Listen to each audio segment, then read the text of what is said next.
नमस्कार। आज का टॉपिक है शिक्षा के कार्य। शिक्षा के विभिन्न कार्य होते हैं। यह व्यक्ति संबंधी है, समाज संबंधी है, राष्ट्र संबंधी और वातावरण संबंधी है।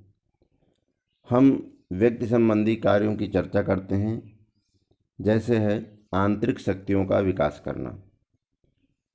इसके बाद संपूर्ण व्यक्तित्व का विकास करना, भावी जीवन की तैयारी करना तथा नैतिक उत्थान करना, मानवीय गुणों को विकसित करना, आत्मनिर्भर बनाना तथा आवश्यकताओं की पूर्ति में सक्षम बनाना। इस प्रकार शिक्षा के व्यक्तिगत कार्य होते हैं। अब समाज संबंधी कार्यों के अंतर्गत सामाजिक नियमों का ज्ञान, प्राचीन साहित्य का ज्ञान, कुरीतियों के आवरण में सहायक, सामाजिक भावना का विकास, सामाजिक उन्नति में सहायक, धर्मों के विषय में ज्ञान प्रदान करना, उदार दृष्टिकोण। इसके बाद आता है राष्ट्र संबंधी कार्य, जिसके अंतर्गत भावात्मक एकता, कुशल नागरिक गुणों का विकास, राष्ट्रीयता का विकास, राष्ट्रीय एकता का विकास, सार्वजनिक हित संबंधी कार्य, राष्ट्रीय आय संबंधी कार्य, अनुशासन तथा अपने अपने कर्तव्यों के पालन का ज्ञान। इसके अलावा आपका अंतिम है वातावरण संबंधी ज्ञान, जिसके अंतर्गत वातावरण में समायोजन करना तथा अनुकूलन करना। अब हम इसकी विस्तार से चर्चा करते हैं। व्यक्ति संबंधी जो उद्देश्य हैं, आंतरिक गुणों को विकसित करना। आंतरिक गुण क्या हैं? व्यक्ति में दया, परोपकार आदि ऐसे गुण होते हैं जो मानव में रहते हैं, किंतु एक दूसरे के सहयोग से, ज्ञान से वह विकसित होते हैं और यह आवश्यक भी है। तभी संपूर्ण व्यक्तित्व का विकास होगा। भावी जीवन की तैयारी के लिए भी यह आवश्यक है कि हम एक दूसरे का सहयोग लें, ज्ञान अर्जित करें, ज्ञान प्राप्त करें। नैतिक उत्थान से ही मानव महान बनता है और नैतिक उत्थान से ही मानवीय गुण विकसित होते हैं। इस तरह से व्यक्ति संबंधी कार्यों का महत्वपूर्ण वर्णन आता है। समाज संबंधी कार्यों में सामाजिक नियमों का ज्ञान, जैसे कब क्या करना चाहिए, समाज में हमारा दायित्व क्या है, समाज में हमारा स्थान क्या है। इस प्रकार शिक्षा से ही हमें ज्ञान प्राप्त हो सकता है। प्राचीन साहित्य का ज्ञान रखना चाहिए। इससे हमारे पूर्वजों की सत्ता, पूर्वजों की क्रियाकलापों का ज्ञान होता है। अब बातें आती हैं कुरीतियों के आवरण में सहायक। समाज में बहुत सारी कुरीतियाँ व्याप्त हैं। धर्म संबंधी कुरीतियाँ, क्रिया संबंधी कुरीतियाँ, विचार संबंधी कुरीतियाँ। तो समाज में ज्ञान के द्वारा अच्छे विचारों से उन कुरीतियों को हटाने का प्रयास करना चाहिए, तभी हम समाज में उन्नति कर सकते हैं। समाज संबंधी शिक्षा कार्यों में धर्मों के विषय में चर्चा हुई है, क्योंकि हर व्यक्ति का अपना अपना धर्म होता है, अपनी अपनी क्रियाएं होती हैं और अपने अपने धर्म के हिसाब से समाज का उत्थान करना चाहिए और उदार दृष्टिकोण से ही समाज का हित है। इसी तरह से राष्ट्र संबंधी चर्चाएं हैं। भावात्मक एकता। मानवीय गुण एक ऐसे गुण होते हैं जो ज्ञान के द्वारा एक दूसरे को समझा जाता है। कुशल नागरिक का विकास करना।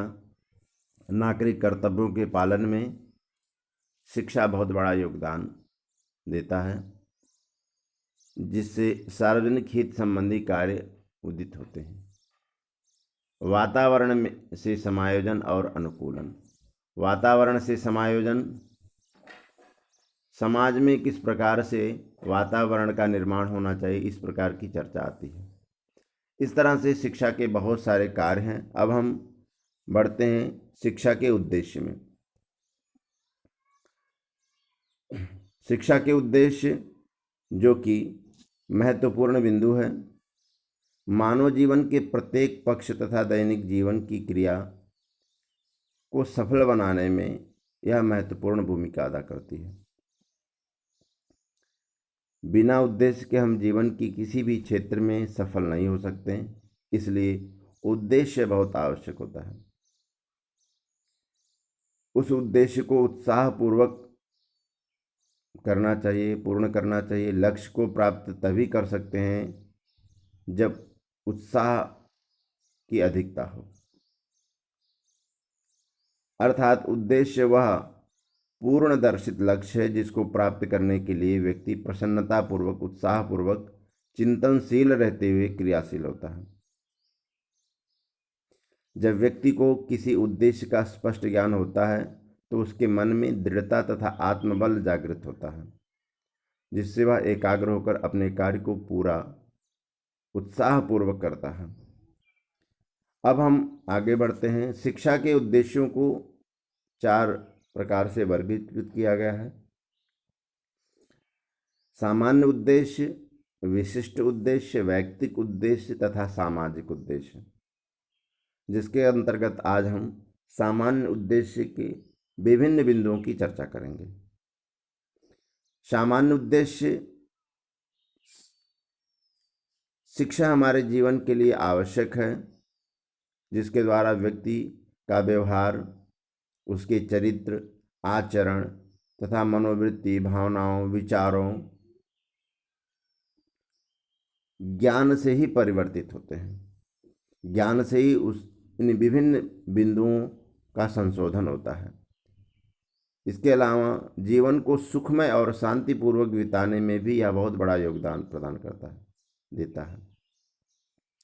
सामान्य उद्देश्य के अंतर्गत बहुत सारे बिंदु हैं। पहला है चरित्र निर्माण एवं उसके विकास का उद्देश्य। सामाजिक जीवन अथवा धार्मिक जीवन में व्यक्ति का चरित्रवान होना आवश्यक है। इसलिए व्यक्ति का चरित्र यदि अच्छा है तो वह समाज में अपना एक महत्वपूर्ण स्थान रखता है। अच्छा चरित्र मनुष्य के व्यवहार एवं जीवन दर्शन में दृढ़ता लाती है। व्यक्ति जो चरित्रवान होता है वह दूसरों के लिए एक आदर्श प्रस्तुत करता है।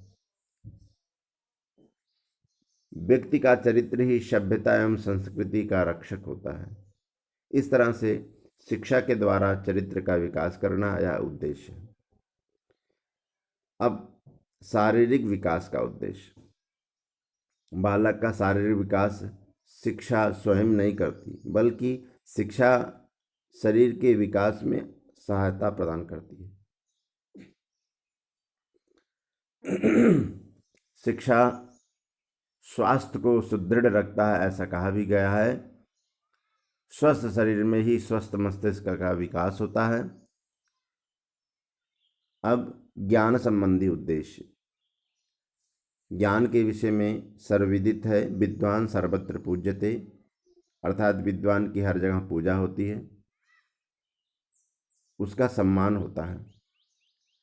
अर्थात ज्ञान ही एक ऐसा आधार है जिसके द्वारा मानव समाज, धर्म, राष्ट्र, सभ्यता, संस्कृति का विकास करता है। जीविकोपार्जन का उद्देश्य। मानव जीवन के अस्तित्व की रक्षा करना यह प्रथम धर्म है। इसी जीवन रक्षा में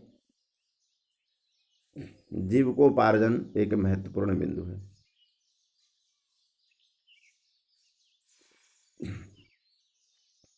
जीविकोपार्जन के लिए व्यक्ति ज्ञान अर्जित करता है, अनेक व्यवसाय करता है और होना भी चाहिए। शिक्षा ही एक ऐसा माध्यम है जो बालकों को व्यावसायिक रुचियों को विकसित करने में सहयोग करती है, व्यावसायिक क्षेत्र में संतोषजनक उन्नति करता है और राष्ट्र को उन्नति के पथ पर ले जाता है। अब है सांस्कृतिक विकास का उद्देश्य। शिक्षा एक ऐसा माध्यम है जिसके आधार पर किसी देश की संस्कृति का विकास संभव है। यह शिक्षा ही अपने संस्कृति को एक पीढ़ी से दूसरी पीढ़ी में हस्तांतरित करती है। अतः मनुष्य को समाज के सदस्य के रूप में जो ज्ञान प्राप्त किया है वह एक पीढ़ी से दूसरी पीढ़ी में हस्तांतरित करे, यह उसका धर्म है या कर्तव्य है, जिससे ज्ञान, विश्वास, कला और नैतिकता आदि प्रथाओं का हस्तांतरण हो सके। आध्यात्मिक विकास का उद्देश्य शिक्षा, जो कि आदर्शवादी विचारों का मत है, दृष्टिकोण उत्पन्न करता है।